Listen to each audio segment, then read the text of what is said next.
Alright, Ronan MMA, welcome back to the channel. Now that the UFC's 2023 calendar is at an end, I wanted to make a few videos like this one. The first one that I want to do is the top 5 title performances, or my top 5 title performances of 2023. There were a lot of memorable title performances. It was kind of hard to pick just 5. Lots of belts changed hand, lots of impressive title defenses took place, but still, I've given myself kind of a flexible-ish criteria to base my picks off of. If you have a different criteria, that's perfectly fine, okay? How am I ranking them? Now, I'm sure there will be ones on this list that you either disagree with or you feel that I missed some out. Perfectly fine, dude. Chill. Just let me know in the comments below. I would like to read your disagreements. I'm ranking them based off of 3 different criteria, okay? The first one is the way in which they won, meaning it needed to be impressive, obviously. Either a spectacular finish, an absolute domination, something along those lines. Now, number 2, the odds can play a favor into this, whether or not they were completely counted out or doubted or what have you, or if they were a massive favorite and they went out there and actually did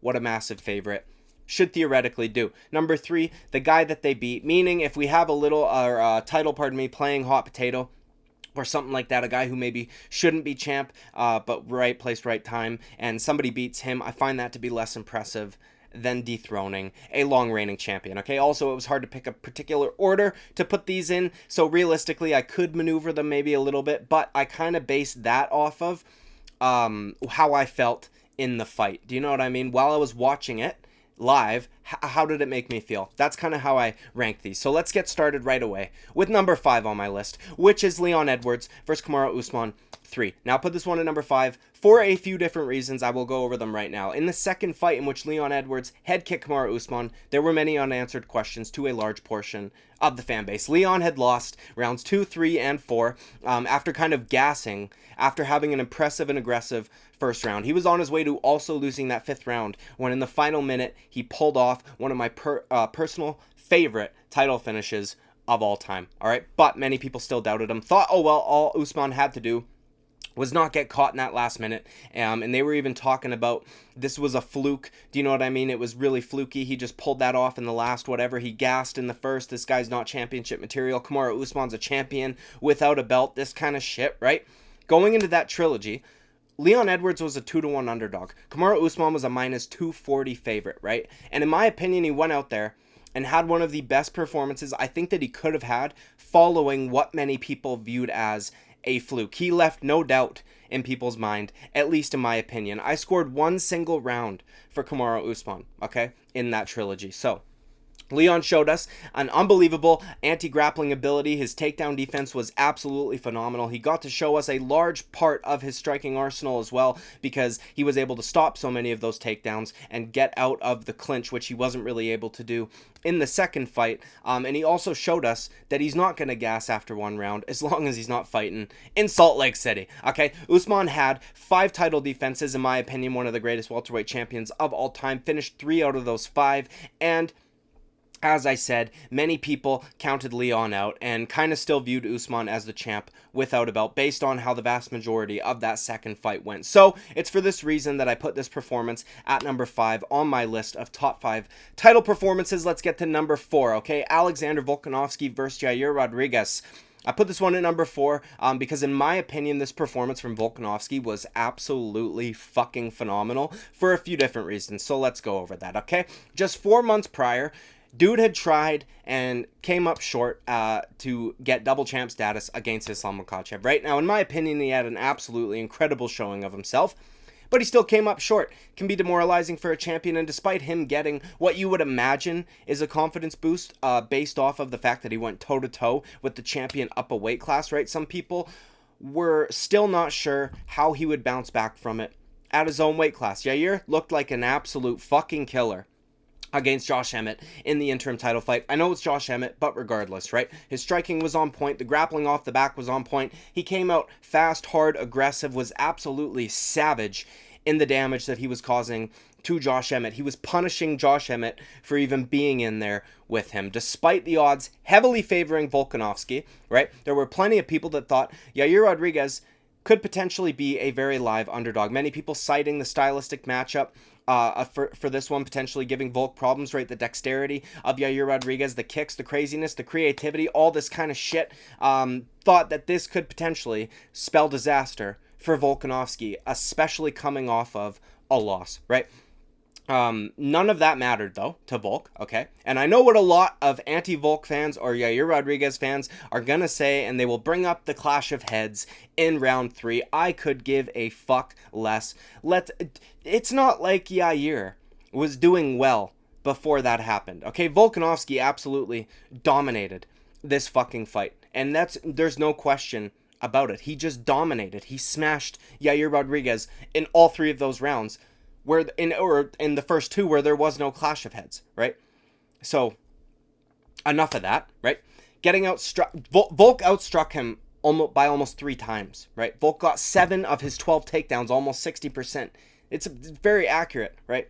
In some of these rounds, you could almost argue a 10-8 for Alexander Volkanovski. Volk, who usually, or at least in most of his championship reign, usually wins with his striking, right? He's very, very good on the feet, and he's very technical. He's very good at shutting your game down on the feet also.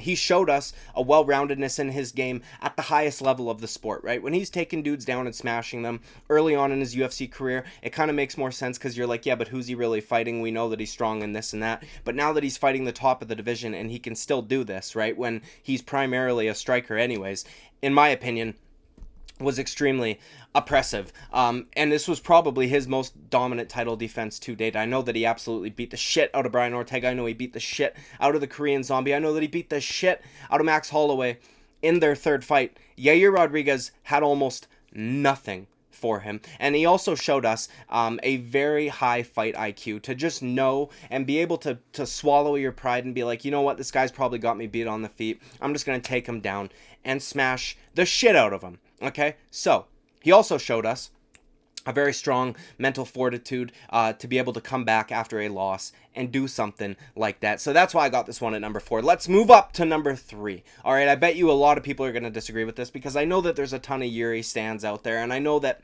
whatever. Alex Pereira versus Yuri Prochazka. I could have put this one 5-4, whatever. It doesn't really matter. Now, as I said, I'd imagine there's going to be a lot of people that disagree with the placement of this one, but I will do my best to explain and try to justify it. Alex Pereira went from being flatlined earlier in 2023, I think it was April, losing his middleweight title to becoming the light heavyweight champion in a matter of 7 months. So many people thought his chin was gone. He was going to be fucked in this fight, or even if his chin wasn't gone, Yuri could just grapple him if he so choose, right? Many people were saying Yuri's too powerful, too unpredictable, unfinishable. He's younger, he's got more experience in MMA. All of this shit, and none of it fucking mattered. As soon as I started talking about this matchup on my channel, I got an infinite amount of trash talking from Yuri stans in my comment sections. And you know what? Because I'm the bigger person, I never went back and gloated. But either way, dude, after Alex Pereira beat Jan Blachowicz in a less than exciting performance, many people also thought that they would cite this as a reason for why Yuri Prochazka will absolutely fuck up Alex Pereira, because he could barely beat a 40-year-old Jan Blachowicz, even though Jan Blachowicz is one of the best strikers I've ever seen at light heavyweight, period, okay?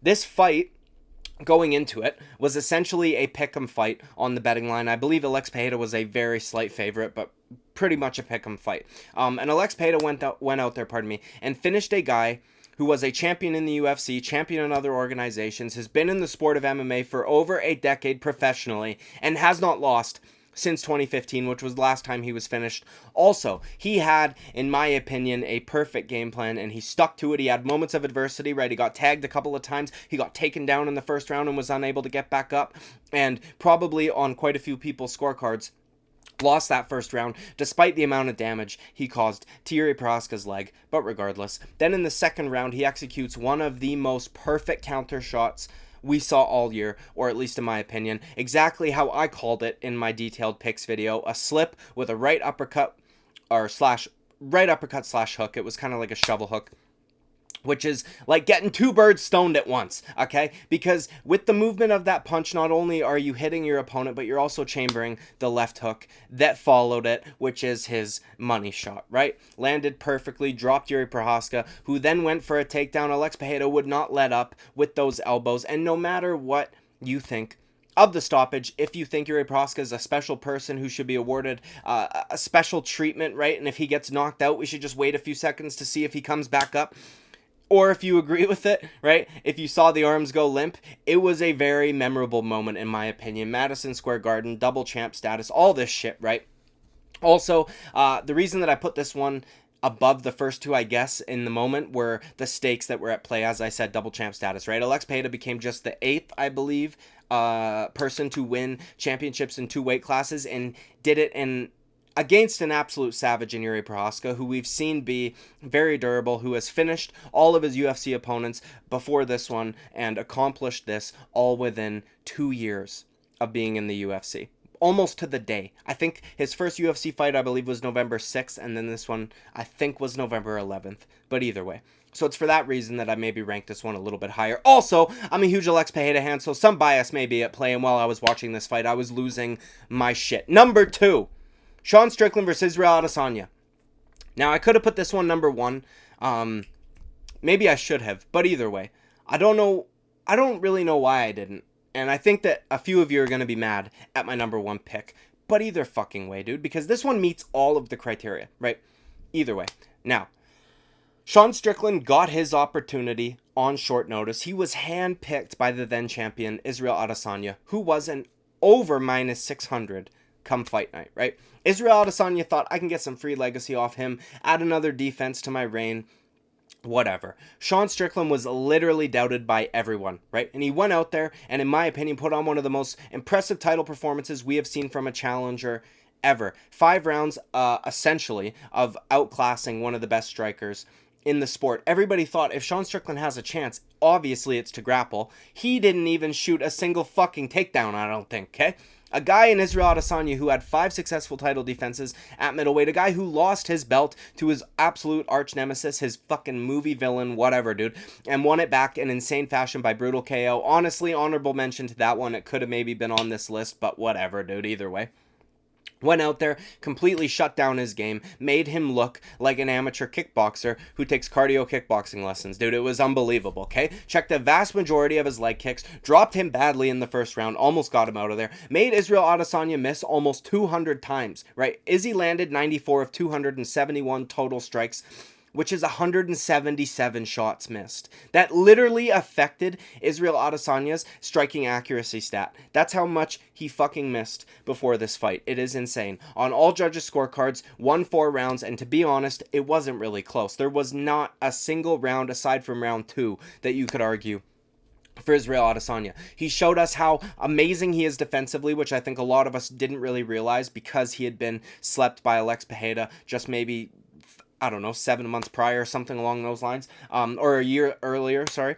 How good his boxing is also, which is something that I don't think a lot of people respected, was how fucking clean he is with the hands, okay? A bunch of shit that a bunch of people didn't know. He just burnt it into our fucking brain with a brand. Now we can't unsee how good Sean Strickland is on the feet, right? The guy went from losing 2 in a row towards the end of 2022 to winning 3 straight in 2023, the final one being for the title in one of the biggest upsets we have ever seen, right? And while this one didn't have some flashy finish, I almost like that better because it made it much harder for Israel Adesanya fans to make excuses, even though they fucking did it anyways. All right, now moving up to the first place winner of my list, which, believe me, this one hurt a little bit, okay? Now, I'm sure this will piss a bunch of you off, but I had to fucking do it for a few reasons, and I will obviously go over them. I wasn't happy about it either, okay? But fucking regardless. Islam Makhachev over Alexander Volkanovski in the second fight. I know what you're all gonna say, dude. 11 days notice and all that shit. I get it. But I don't think that should taint the performance from Islam Makhachev, and I will tell you why. Number 1, it was not his fault that Charles Oliveira pulled out that close to the fight. And number 2, Alexander Volkanovski, whether it was a mistake or not, whether he regrets it or not, accepted the fight. He was confident in his abilities. He thought he was going to win, and that's that, okay? So I'm not going to hold the decisions of others against Islam Makhachev, even though I'm not even an Islam Makhachev fan, and I am a massive fan of Alexander Volkanovski. I'm not going to hold him responsible for the decisions of others, okay? And if you take that piece of context out of this fight and you just look at who he did it against and how, it's one of the most impressive performances ever, okay? chill, dude. I don't like him either, okay? The reason I think I put this one at number 1 is because of how much respect I have for Alexander Volkanovski, how much respect I have for the skills of Alexander Volkanovski. This guy's fucking phenomenal, okay? And he hadn't been finished since 2013, over a decade, at welterweight, dude. That's how fucking good he is. He had to be up 2 weight classes from his natural weight class, get finished by a guy who was probably a foot taller than him, and, you know, it is what it is, dude. Islam Makhachev, in my opinion, made a phenomenal, I don't know why the fuck I said it like that, dude. Phenomenal adjustment in between those 2 fights. Now, in the first fight, he threw that high kick a number of times. It didn't really land clean. Volk usually does a really good job at covering both the body and the head when he is defending a kick, which I think is maybe an advantage of being such a compact individual, because he's able to kind of just crouch down to one side, elbows tucked tight, and he gets his hand up there in case it goes high, right? Islam Makhachev threw that kick, one, after setting it up with multiple body kicks, which I greatly appreciate as somebody who is a massive fan of high-level striking, and 2, he threw it almost as if he was fighting a guy his height, which I think is brilliant, okay? Sliced it right over the top of Volk's head, finished him off very quickly after that with some brutal ground and pound, right? And if, as I said earlier, if we don't look at all the shit leading up to this fight, and we just look at who he was fighting, how he closed the show, unbelievably impressive. And while it kind of sucked watching Volk get done like that, it was also very memorable. It's ingrained in my fucking brain. And, you know, it's a very bittersweet feeling when you watch somebody that you like and appreciate get flatlined like that, but in a very beautiful way. You have to admire how it happened, but you also feel a little sad about who it happened to, right? It is what it is. Also, it was probably a really good way for Islam Makhachev to get that salty, horrible fucking taste out of his mouth from the first fight. Now, that picture of him walking away, dude, hushing the crowd, one of the coldest pictures in UFC history. And again, to do that to Volk, short notice or not, is unbelievably impressive and memorable. It showed us how much Islam Makhachev has improved his striking, right? Previously, whenever I watched Islam Makhachev strike, the only time he looked really good and technical to me is when he's on the back foot, not when he's advancing, when he's countering, right? Not leading the dance, but countering. Whenever I'd watch him be the one that moved forward or be the one that was going first or attempting to kind of lead, it looked sloppy and reckless, and in my opinion, it was reminiscent of Khabib striking, right? He was not on the back foot when he threw that high kick. Volk defended an early takedown, which kind of forced Islam Makhachev to stay on the feet at least for a little while longer and strike with Alexander Volkanovski as result of not being able to get the takedown. And not only was he not on the back foot, but he also showed us a sophistication in his striking that I don't think we had a chance to see before, right? Because when you look at the Charles Oliveira finish, right, before he subbed him, obviously, Charles leapt in with like a reckless jumping knee or jumping front kick or whatever the fuck it was, right? Charles does it all the time. And Islam just kind of waited and countered. A beautiful shot, but no real sophistication in it, no real setup to it. He kind of just took advantage of something that Charles Oliveira did. This head kick was set up, right? Was not a fluke, not even close. The placement of it, everything was just perfect, right? From a striking perspective. So, as I said, while I'm not a massive Islam Makhachev fan, and I am a huge Alexander Volkanovski fan, and while it was a short notice fight and all the rest of it, in my opinion, this is the top title performance of 2023. Also, something to keep in mind, I said in the opening, when it comes to the odds, it's either they're counted out and they're huge underdogs and they get an upset like that, or if they are a massive favorite, I want to see them do something just like this. And that's what Islam Makhachev did, right? Because if he did anything short of this against a Volk on 11 days notice as like a minus 300 favorite, he would not ever hear the end of it. Do you know what I mean? So, either way, let me know your guys's below. If I missed any, Adesanya Pereira probably could be on there, whatever, dude. Either way, let me know what you guys think down in the comments below. Like and subscribe. I would greatly appreciate it. Bye-bye.